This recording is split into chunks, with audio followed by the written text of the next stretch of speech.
Estamos começando mais um FNC Smart Talks e no programa de hoje eu vou conversar com o Ricardo Morali, diretor de tecnologia da unidade de negócio da Repom, que é uma unidade de negócio pertencente ao grupo Enderred. E o bate-papo de hoje vai ser muito interessante, porque hoje o mercado respira e fala sobre agilidade.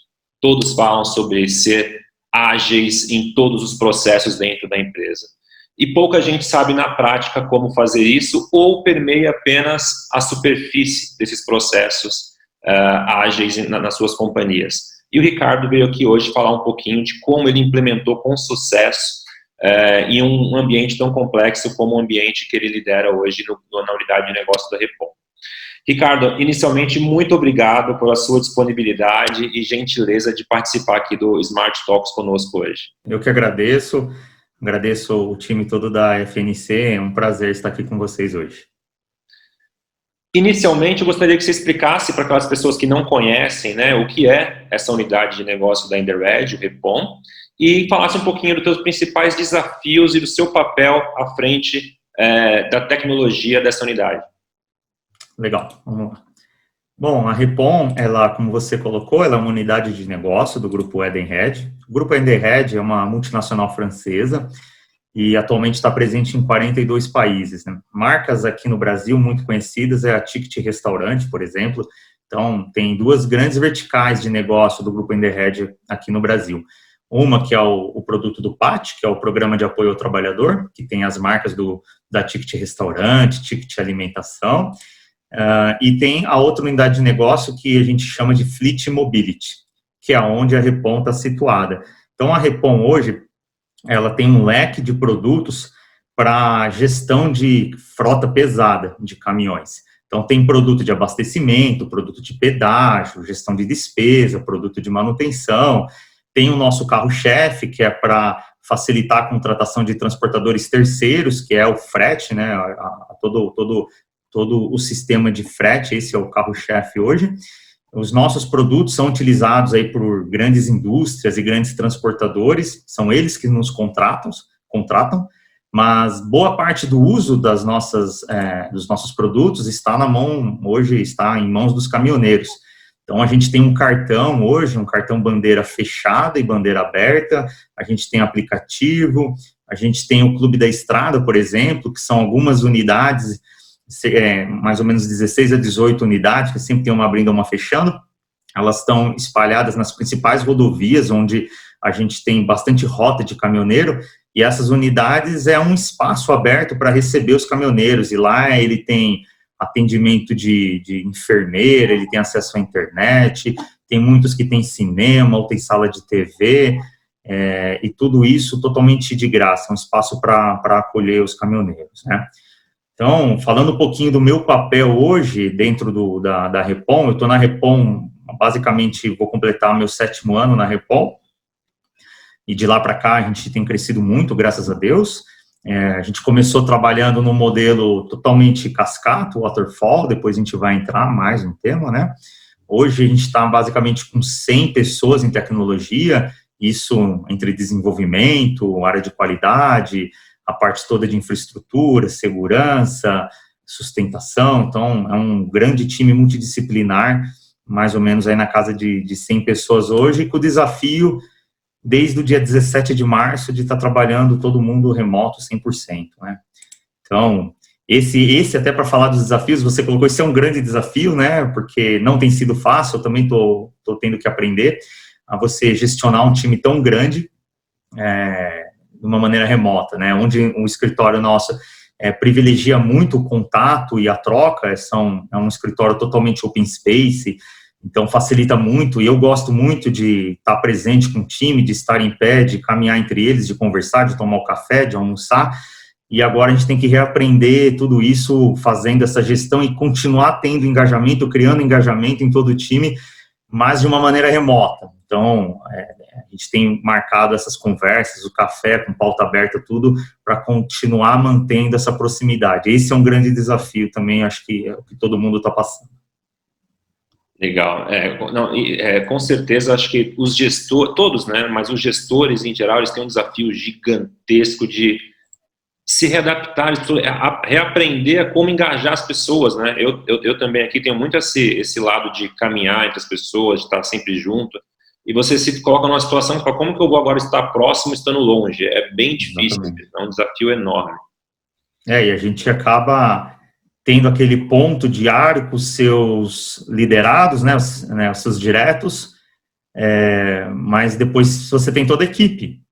Então, e no modelo online, né, todo mundo está percebendo que a gente acaba entrando numa reunião, para outra reunião, e você consegue marcar o ponto com os seus gestores, mas você não separar os espaços de tempo para conversar com o time e conversar pauta aberta, né, entender o momento de cada um, como ele está se adaptando, que é uma das principais preocupações que a gente tem nesse período, é como está a cabeça e a saúde mental de todas essas pessoas. Então, está todo mundo, né, confinado dentro de casa, às vezes com pessoas que são do grupo de risco, com, né, poucas saídas, só saídas essenciais, e aí ele trabalha, termina o horário, dorme, acorda, trabalha, e esse looping, a gente percebe que, né, está mexendo com a cabeça de todo mundo. Então, a gente tem procurado também ter conversas, pautas abertas, contratamos algumas bandas para tocar, fazer live só para nós, uma cerveja, um café, para estimular e ter essa abertura para poder conversar de outras coisas um pouquinho fora do trabalho também. Que fantástico, Ricardo, que fantástico, e parabéns aí ao grupo inteiro pela sensibilidade. Muito importante cuidar da cabeça dos colaboradores. E entrando no tema, como que hoje a Repom usa metodologias ágeis no seu dia a dia? Não, legal. É uma jornada, né? Então, vamos tentar sintetizar. A gente, meados de 2017, a gente olhou em nosso momento atual de grande crescimento, e o modelo que a gente trabalhava já não entregava as necessidades de negócio que a gente tinha. Então, a gente começou fazer todo esse move, né? Atualmente, a gente está com 8 squads, 100%, não tem nenhum projeto, nada que roda no modelo hoje diferente do ágil, inclusive para as plataformas legadas, né? Eu acho que é importante frisar, a Repom é uma empresa de 25 anos, então ela tem legado, tem bastante legado. E ali foi bastante desafiador também, como que encaixaria isso no modelo ágil. Então, hoje a gente basicamente trabalha com 8 times em squad, mais um time que a gente chama de um squad transversal. É aquele time que atende todos os times. É o time onde está a arquitetura, o time onde está uma pessoa de processo, o time onde está os caras que gestionam código, chamado ou de DevOps ou de ALM, o Application Lifecycle Management. Então, esse time está ali, presta serviço para todos. Então, a gente separou por verticais de produto, e dentro dessas verticais, a gente criou os times, e hoje a gente está organizado basicamente desta maneira. Então, 100% em modelo ágil, por verticais de produto. Fantástico. E com a sua experiência, eu nem sei se, né, na Repom já é escalado, mas como uma empresa, ela sabe o momento exato, se ela sabe quando está madura o suficiente para poder escalar a agilidade, e como que os líderes conseguem engajar as outras áreas a também entrarem aí na jornada? É uma excelente pergunta, né? Porque você mal aprendeu a andar no modelo ágil, você tem que começar a correr, né? Então, só para contextualizar um pouco, né? Quando a gente fala de uma squad hoje, uma squad padrão dentro do nosso cenário, ele é formado por um PO, né, um Product Owner, um Scrum Master, 3 ou 4 desenvolvedores, uma pessoa de qualidade, geralmente automação, e aí é muito importante isso, sem automação não há futuro, sem automação não existe performance, não existe agilidade, você vai criar estoque. Se você criar estoque, você vai se frustrar. Então, é um investimento bom que tem que fazer em automação de teste. E a gente também está inserindo uma pessoa de área de sustentação, uma sustentação que é o suporte técnico nível 3 ali, né?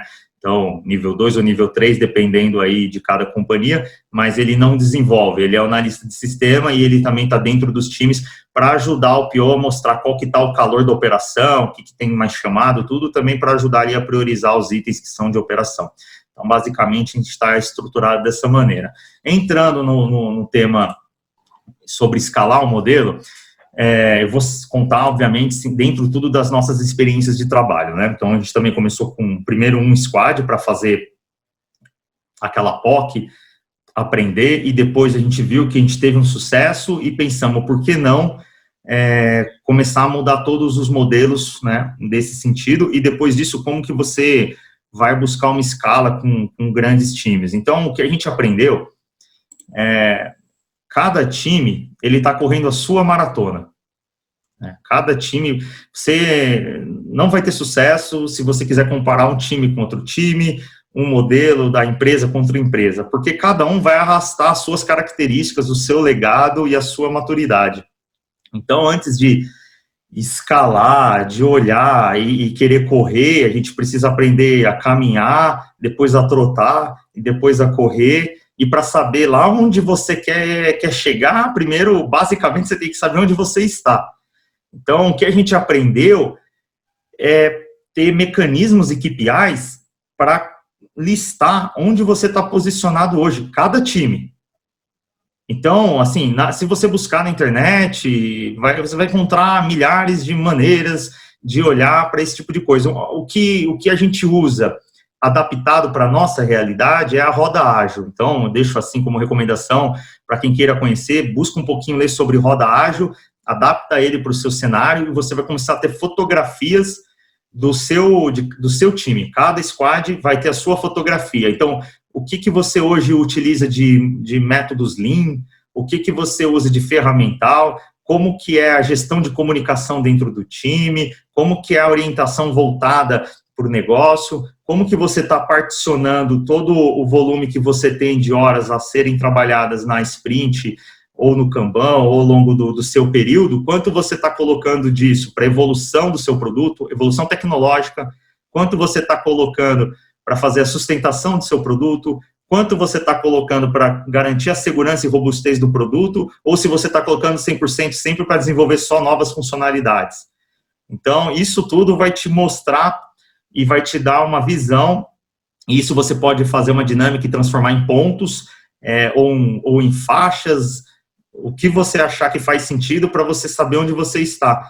Então, aquele gráfico tipo aranha, ele vai ajudar bastante. E aí, todo período, a cada trimestre, o semestre, o que encaixar melhor dentro do seu cenário, você vai fazendo novas fotografias.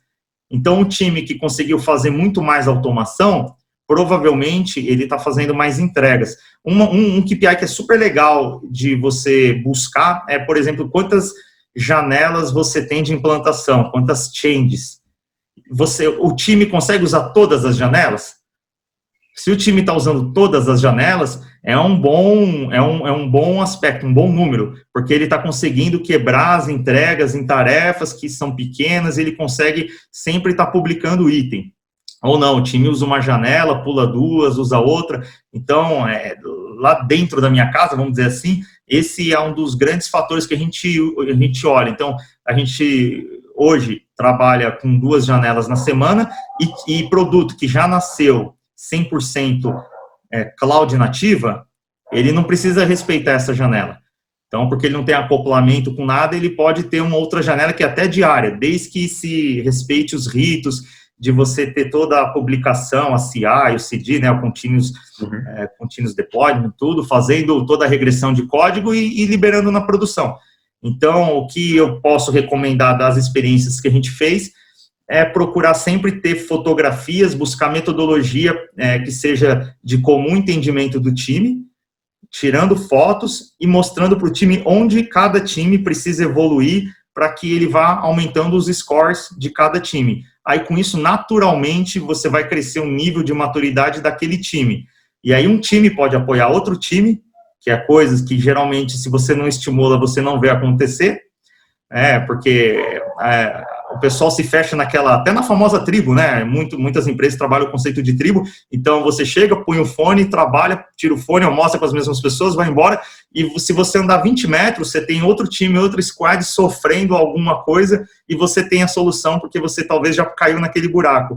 Então a gente também tem uma dinâmica de uma conversa uma vez por mês, entre todos os times. Cada time elege uma pessoa para falar, e tem ali cerca de 10 minutos, e ele conta tudo que foi executado dentro daquele mês, o que ele usou de novas tecnologias, o que foi a linguagem de negócio que eles publicaram, e aí isso a gente estimula para ter um pouco de troca entre todos os times e poder aproveitar dentro de casa mais experiência. E a partir daí você começa, né, além de nivelar conhecimento e um jeito de trabalho, você vai ter um nível de cada um, e você precisa depois criar mecanismos, principalmente quando você tem muitos times, para você ter uma rápida resposta à retirada de impedimentos. Então, a gente procura ter ali coisa entre 1 hora e meia, todo mundo que precisa ter ciência e tem poder para retirar impedimento, ele tem que ter ciência se tem um problema dentro do time que não está deixando andar. Então, você tem a conversa, você tem a própria dele ali dentro, depois ali os Scrum Masters saem para conversar com o gerente dos Scrum Masters, e a partir dali, se ele não resolve, ele me escala ou escala qualquer outro diretor ou pessoa que o seja para retirar o impedimento. Então, depois você começa a buscar esse tipo de modelo, e também se buscar na internet, tem bastante coisa falando sobre escala, mas acho que sempre é importante adaptar muito a realidade do negócio, porque, como o próprio Agile fala, ele é muito simples de entender, mas ele é muito complexo de implantar. E mexe muita cultura, né? É muito cultural. Então, tem que ir aos poucos e sempre buscar ter KPIs ali para te mostrar os melhores caminhos, né? Eu acho que é mais ou menos nesse sentido, são as experiências que a gente passou. É uma aula, Ricardo, uma aula, de verdade. É muito interessante algumas coisas que você falou relacionado à automação, né? Tem que ter automação. KPI, você falou de KPI, muita gente pensa em Agile e não consegue estabelecer um KPI sequer, aí uma coisa não anda, não funciona, né? Pensa comigo, Rodrigo, a gente fala de DevOps ou DevSecOps. Hoje na Repon a gente pratica o DevSecOps, porque a gestão do código seguro a gente já implementou dentro da esteira hoje, né? Só que o Ops é de operação, mas é cultural, é complicado. Hoje, a gente, quando estava no escritório, né, mas a gente tem as telas, cada time, ele tem uma televisão que fica lá na parede, de frente para o time, que mostra a saúde daquele produto dele, como está rodando agora na operação. Então, o que a gente busca estimular? A gente, por exemplo, como eu comentei aqui, a gente tem cartão de bandeira aberta, bandeira fechada. Então, o caminhoneiro, ele abastece o caminhão com o nosso cartão, ele paga a conta com o nosso cartão, na bandeira Visa, na bandeira Master, na nossa bandeira fechada, que é registrada. A gente sempre questiona o desenvolvedor daquele time. Você sabe qual que é o tempo de transação do cartão hoje dentro de casa? Você sabe quantas transações estão sendo aprovadas ou negadas? Quais são os principais motivos que está sendo negado? Como você coloca, né, na cabeça dos desenvolvedores que ele tem que se preocupar com isso? Mas isso é o DevOps. E a cada mexida que você faz, você olhou como que isso assentou na produção? Ele mexeu o KPI? Ele deixou o tempo de resposta mais alto ou mais baixo? E se ficou mais alto, vocês já têm uma pronta resposta? Ou vocês vão ter que pedir para alguém se pode priorizar, porque o tempo de transação de uma venda, por exemplo, estava em 0,7 segundo e agora ele foi para 1 segundo. Então, isso é complexo, que você, né, tem que fazer toda a gestão de roadmap, olhar para isso e criar, porque também a gente pouco se pensa quando vai colocar algo novo, se eu devo criar um KPI para aquilo. Geralmente, você não planeja isso na tarefa. E aí a tarefa fica assim, não, é desenvolver aquilo, e no máximo, né, quando você já está um pouco mais evoluído, o conceito de pronto até a produção. E depois, se aquilo está operando bacana ou não, fica para as áreas de infraestrutura. E você tem que trazer isso de volta para o time, e ter uma tela e perguntar e questionar tanto o KPI de negócio, que a gente fala bastante para saber se o resultado esperado está acontecendo, quanto o KPI de tecnologia. para ter certeza que os serviços que você publicou estão sendo monitorados e estão funcionando com performance. E depois, a cada mexida que você faz, como que essas mexidas impactam nesses KPIs. Quando você tem isso, é muito mais fácil você tomar a nova decisão e você entender como aquilo está funcionando. Pode acreditar, quando não acontece, vira os war rooms. Então, vai todo mundo para uma sala, não se sabe por quê, e você pode ter certeza que aí entra o desperdício de tempo. E aí você deixa de fazer a nova sprint. Entendeu? Mas se tivesse planejado lá e colocado, você teria uma tela e você seria bem assertivo. Então, e isso também aparece na maturidade, quando você tira, quando a gente falou um pouco do Lean, né, dos conceitos de desperdício. Então, é uma parte cultural bem forte aí para mexer na cabeça de todo mundo, né? E mexe mesmo, perfeito. E o que você está me falando agora me remete à minha última pergunta, Ricardo. Nós estamos aqui falando de um case de sucesso fantástico, mas acho que também é importante nós falarmos o que nos aproxima do fracasso, né, para as pessoas tentarem evitar um pouco esse fracasso aí e se espelhar no case de sucesso. Eu visito muita empresa que ela fica ali, como eu disse na introdução, na superfície. Ela, de repente, define que os devs vão trabalhar em sprint, fala que é Scrum e está tudo ok. E elas não têm uma esteira de DevOps, não tem um pipeline, não tem CI/CD, não tem automação, não tem KPI de nada. Ou, muitas vezes, elas gastam uma fortuna com pessoas de fora, consultorias, fazem workshop, treinamento. 3 meses depois, tudo fica tranquilo, ninguém fala mais de Agile. Na sua visão e experiência, como que essas pessoas podem evitar essas armadilhas e, de fato, mergulhar e conseguir implementar com sucesso a agilidade nas empresas? Excelente pergunta, e eu acho que é uma das perguntas que eu mais ouvi quando a gente foi convidado a conversar sobre o nosso case em outras empresas, né? E eu vou dar simplesmente a nossa experiência, né, do que a gente fez, como a gente fez.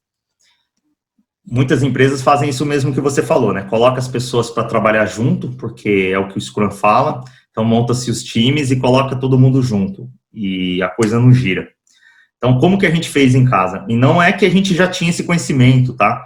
E eu não sabia, no momento zero, onde eu chegaria. A gente deu o primeiro passo, deu o segundo passo, dá o terceiro passo, as coisas vão ficando mais claras onde você tem que atuar. Então, a primeira coisa que a gente fez, né, da mesma maneira, a gente fez um mapeamento onde a gente desperdiçava mais tempo. Por que a gente produzia, tinha um time com bastante, lá 30, 40 desenvolvedores na época, e não conseguia implantar as coisas. Então, a gente fez um planilhão mesmo e colocou todas as atividades, uma a uma, numa planilha e colocamos o tempo médio que era gasto em cada uma daquelas atividades. E aí saltou aos olhos onde estavam os problemas. Então, a gente falou, bom, são essas pedras que a gente precisa retirar. Então, a gente começou a dar condição dos times a trabalhar de maneira autônoma. Então, assim, o time tinha condição total de tirar uma branch da produção sem a necessidade de envolver o cara de DevOps ou o cara de LM. Aí a gente deu condição para o time a publicar isso em um ambiente de homologação, sem ter que passar numa fila de alguém, o próprio time fazia. A gente criou ambientes de desenvolvimento para cada time, a gente criou um ambiente de homologação para cada time.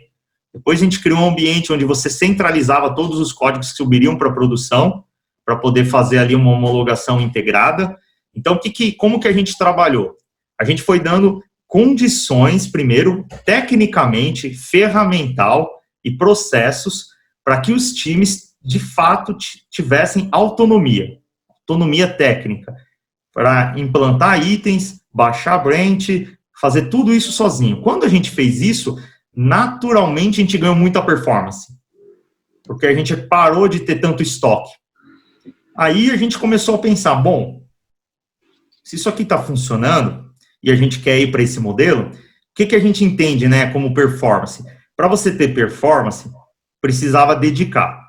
Então, como a gente tem muitos produtos e muitas regras de negócio, e os nossos produtos são muito tailor-made, ele é tudo sob medida para atender cada cliente, ele tem um nível de customização muito alto. Então, uma pessoa que está trabalhando num projeto lá atrás, que começava a performar, você tinha um outro projeto para começar, só que um outro produto diferente, você fala, não, vou pegar esse cara aqui, porque ele foi muito bem, vou colocar lá. e você vê que ele não vai performar. Não vai, por quê? Porque tem a curva de aprendizado.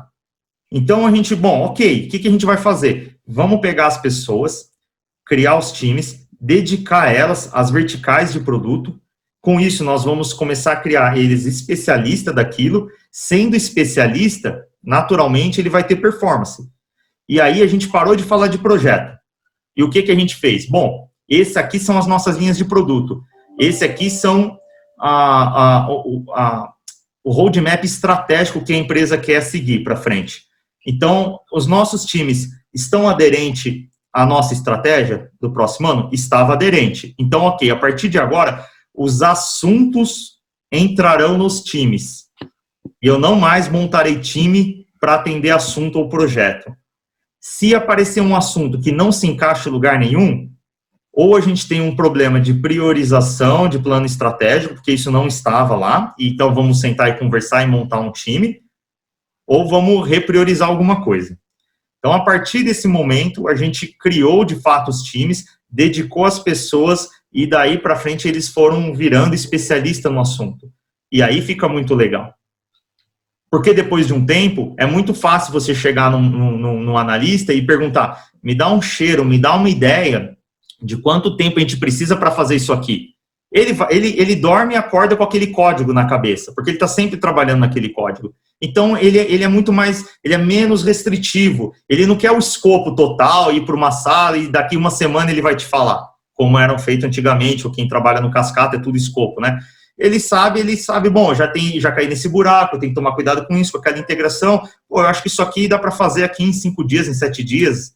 Só que você tem muito mais confiança, porque ele está todo dia dormindo e acordando em cima daqueles códigos. Então, é muito mais natural para ele, e aí a coisa tende a ser mais assertivo, né? Tende a ser muito mais assertivo. Então, eu acredito que eu respondi aqui, mas eu penso o seguinte, primeiro, dê condição técnica do time trabalhar, porque senão você só junta as pessoas. E até a palavra time, ela é complexo de se criar, né? Porque time, todo mundo tem que remar, cada um tem a sua posição. E o que se acontece muito, e é um pouco do ser humano também, às vezes você quer hierarquia. Então, um cara quer saber o que ele é para ele fazer, se ele precisar se ausentar, ele quer pedir para alguém, né? E isso vai um pouco ali do time autogerenciável. Então, de fato, todo mundo tem que remar e saber dos objetivos e tá ali. Você tem que responsabilizar o time sobre as entregas, sobre as datas, o time tem que prover isso, tem que prover os compromissos e o próprio time tem que encontrar as saídas. E você tem que estar ali numa função para apoio e ajudar eles a pensarem fora da caixa quando está muito complexo e tirar os impedimentos. Senão, você só cria cotovelo. E aí, quando você tem 5, 6, 7 times, se você for cotovelo, você volta para o estágio lá, o primeiro, onde você vai ter um monte de estoque. Porque vai estar todo mundo esperando uma definição sua para saber o que precisa fazer para aquilo destravar. Então, de fato, quando você cresce, tem que ter, sim, um time mais autogerenciável. E com isso, você também tem que aceitar certas frustrações, porque algumas coisas o time vai ter que vivenciar para aprender, para não errar lá na frente, né? Então, por isso que todas as cerimônias que se fala, elas são importantes. Só que elas têm que ser tratadas com o nível de maturidade que se exige, com todo mundo de fato presente na reunião, né, e atuando e mostrando aquilo que não deu certo, aquilo que a gente aplicou de correção da última retrospectiva, e aí você vai evoluindo. A gente também começou no conceito de sprint. Então, a gente entendia o Scrum Sprint de 15 dias e vai. Depois que a gente começou a trabalhar melhor, a gente abandonou. Hoje a gente entende que o conceito de Kanban, ele é muito mais aderente e interessante para a gente. Então, você pega o item e leva ele até a produção. Entregou o item, você pega o próximo item e leva até a produção. E conforme o item está pronto, ele já é publicado em produção. Ele não precisa aguardar o fechamento de todos os itens, encapsular, sprint e publicar tudo. Então, você tem mais interações. Você está o tempo todo implantando novas atividades, tarefas ou PBIs, o conceito que se utilize na produção. E isso também dá outra dinâmica para o tester, porque a todo momento que você está soltando, o seu analista de automação, de QA, de teste, ele já atua naquele item. E ele dando ok, no dia seguinte o item pode ir para a produção, não precisa esperar o pacote. Qual que era o problema? Você tinha um pacote, um item no final falhou, ou você trabalha para tirar aquele item todo do pacote, ou você vai ter que fazer a regressão de tudo. E aí você gera frustração. Então, as experiências nossas nos levaram a esses caminhos, né? Fantástico, fantástico, Ricardo. Acho que depois dessa entrevista, muitas pessoas que acham que já são ágeis vão rever seus conceitos, aí, com certeza. Cada um está num nível, né, de maturidade, como a gente falou, uma maratona, como se fosse uma corrida de rua. Particularmente eu corro, gosto de corrida de rua, e eu uso muita analogia porque você sempre corre contra você. Então, hoje eu fui lá, corri 10 quilômetros em 50 minutos. Daqui uma semana, na minha próxima sprint, vamos dizer assim, ou na minha próxima, eu quero correr aqueles 10 quilômetros em 49 minutos. Agora, se passar um cara por mim que está correndo a 37 minutos, eu não vou me comparar com ele, porque ele está em outro lugar, ele tem outras experiências, outra vivência, outro tipo físico, ele não carrega um legado, outro. Então, assim, você tem que se preparar para você fazer o seu melhor. E você se comparar contra você mesmo sempre. E aí você vai evoluir. Então, eu acho que é isso que tem que ter paciência, porque é um exercício, né, cultural, tem a parte técnica, mas ele é muito cultural, requer o engajamento das pessoas, e aí isso mexe na dinâmica da empresa, porque é um alicerce, acaba sendo todo esse time, porque é um time menor, então você necessita e tem que ter um cuidado especial, porque se você tem um time de 3, 4 desenvolvedores, se você perder 1 ou 2, você vai sentir. Então a gente começa a revisitar alguns conceitos de fato, como é importante a retenção do talento, do colaborador dentro da empresa. E aí você começa a extrapolar a tecnologia. Você começa a falar, então, como que eu vou fazer um RH diferente? Na contratação, como a gente faz hoje, a gente avalia o candidato, mas o time também entrevista, o time todo. Então, o candidato entra, o time tem que trabalhar, porque ele vai trabalhar com o time. Então, a gente quer que o time também dê o aceite, que aquele colaborador tem match, tem fit, tem match, tá ali, e eles também ajudaram na avaliação que traz o cara que vai rodar com a gente. Então, aí você começa a ter outros pensamentos extrapolando tecnologia, né? Muito bom, muito bom.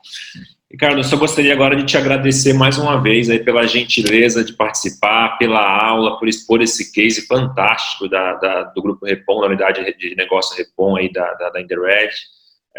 De fato, eu tenho certeza que muita gente vai rever os conceitos sobre agilidade, assim, ver entrega contínua na prática, né, de verdade mesmo. Isso que é importante e é muito legal para as pessoas que acabam confundindo um pouco alguns conceitos, querem ser agile só porque está na moda.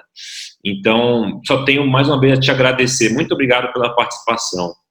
Eu agradeço o convite, agradeço o espaço, acho que foi um papo super gostoso, passou bem rápido, então foi fluido, eu gostei muito. Agradeço o Rodrigo, agradeço a equipe da FNC mesmo, de verdade. Muito obrigado. E você que gostou do nosso vídeo, compartilhe, continue acompanhando a FNC nas redes sociais para acompanhar mais e mais conteúdos riquíssimos como esse bate-papo de agora. Muito obrigado e até a próxima.